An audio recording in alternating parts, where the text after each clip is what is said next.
Yeah, Alex, feel like I got to start with the defensive pressure that y'all put on with the defensive front. The varying angles, players, things like that. Was that ideal for you going into this game? No, it was, and I think we've talked about the disruption up front. I think in some ways it's been kind of been a steady build. I think part of it, what happens is, are you okay with just getting there once, and then it kind of becomes that I don't know, feeding off of each other, maybe the name of friendly competition, even that name the player, but Nick Benito gets production while and I got to go get mine, type of mentality. And so, no, when you can be as disruptive in the front as we were tonight, obviously it doesn't get much more ideal than that. And was pleased with one, the numbers, and then number two, which I haven't seen all of those, but certainly though we had our fair share. And then to your point, it wasn't just circle one guy that had that impact. And so that's something that certainly thrilled about. Appreciate it, Alex. Jason Kersey. Hey, Alex, what went into, I mean, I guess, what did David Agwegbu do this week in practice to earn the start over a guy in Deshaun White who's been starting for you for a long time? Yeah, Deshaun's been a little bit banged up, and so that's just something that one credit goes to David, to give us that opportunity. But that's just something as much as anything, a little bit from an injury standpoint, and combined with David playing at a higher and higher level. And so no, that's a good thing when someone goes off the field last Saturday night and is a little bit limited over the course of the week of preparation. Then you have and what's available to you is someone that we think is equally aptable in terms of being a starter for us. So he continues to get better. James Hale. Alex, you had a great night, as you pointed out. You talked about your pass rush, but so many different guys, and so many different guys are contributing. The depth that you've always wanted to develop looks like, or it seems like, is really coming on for you. Well, certainly in our front. I mean, I think we mentioned it maybe this last week or at one point talking.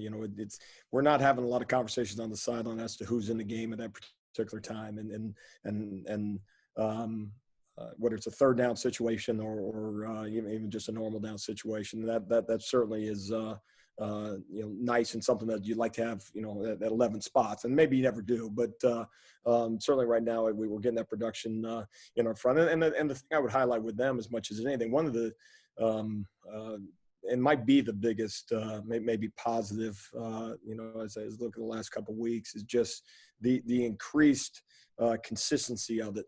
We've seen it at times, and again, specific to this year, or maybe in spurts through a couple quarters, and what done a better job of is these guys being more consistent in that, able to do it, through the duration of a game. And so that's something that's obviously got to continue.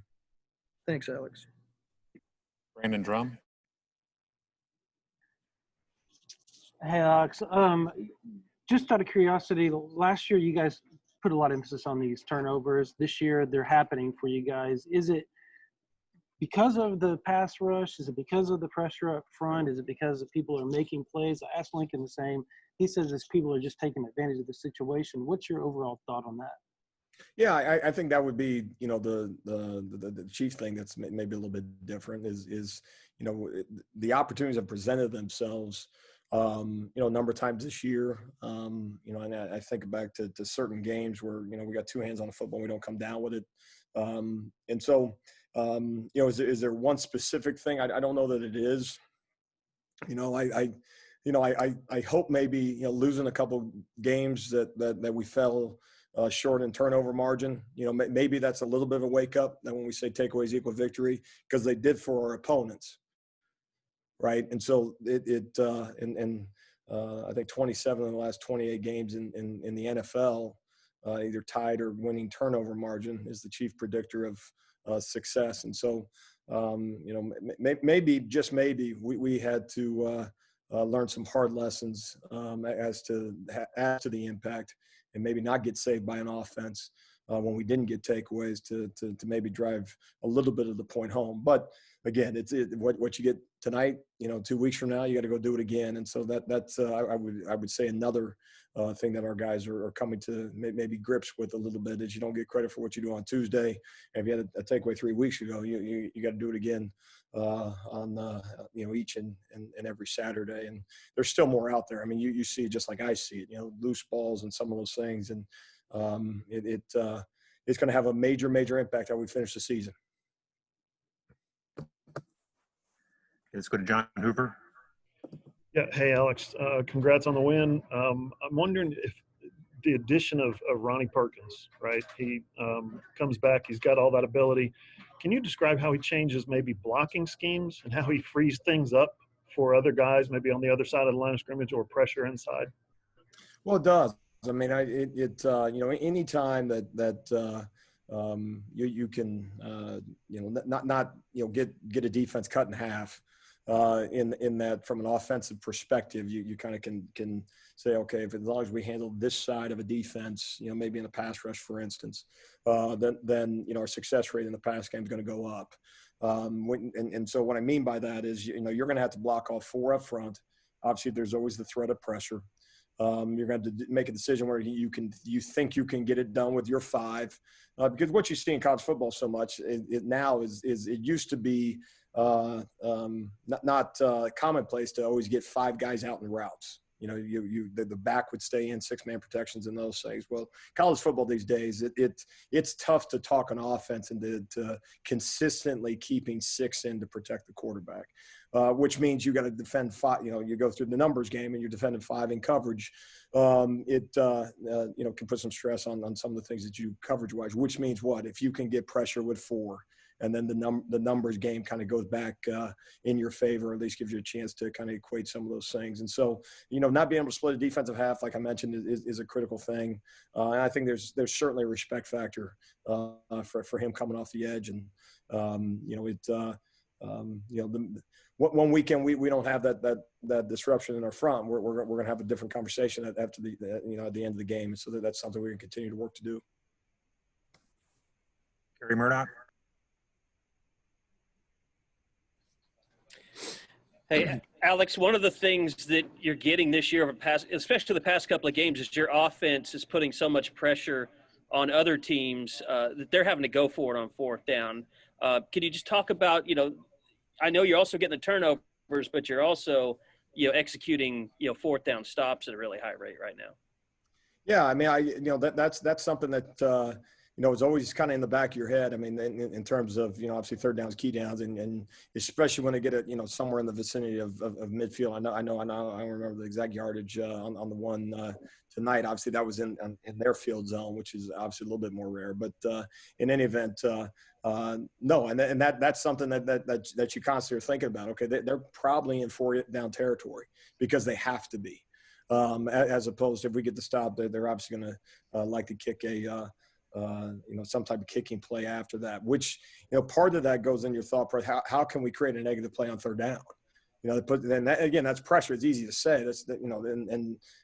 What you don't want to do from a call standpoint is you don't want to, it's not overly easy to say, well, if we call this, we're going to get a negative play. I mean, there's obviously factors that go into it, but that is part of your process. If you play drop 8 and you play soft coverage and they get a 9-yard gain on 3rd and 12, what did we just buy?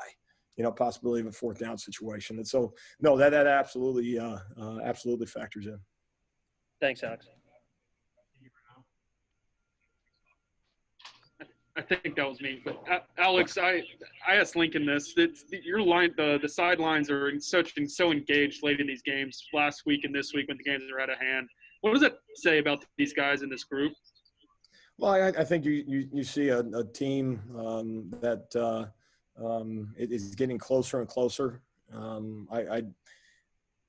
What is probably naive on everybody's part is because everybody's dealing with the pandemic, so everyone's dealing with it. So that just simply means that you just go figure it out as coaches and as players.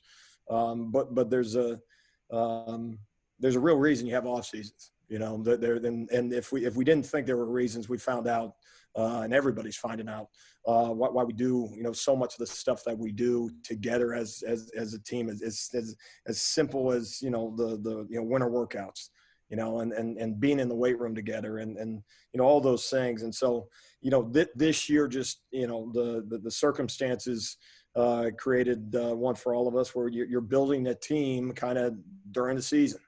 Which is a little bit obviously different. Maybe we may never have to do this again, but I think you're seeing that a little bit. You know, you like to think you're always there. No, we were a team 6 weeks ago, 7, and to a point you were, but no, I think that's constantly growing. I absolutely do. You know, you add new pieces and all those things, and so that because I agree with you. I think the energy on the sideline has been good, and guys rooting for each other and all those things, and so no, that's something that's got to continue. Thanks, Alex. Ryan Aber. Yeah, Alex, we saw you use a couple of freshman linebackers relatively early in the game in Shane Witter and Brennan Walker. What have you liked about what those two guys are doing entering this week, and what do you think of their performance tonight?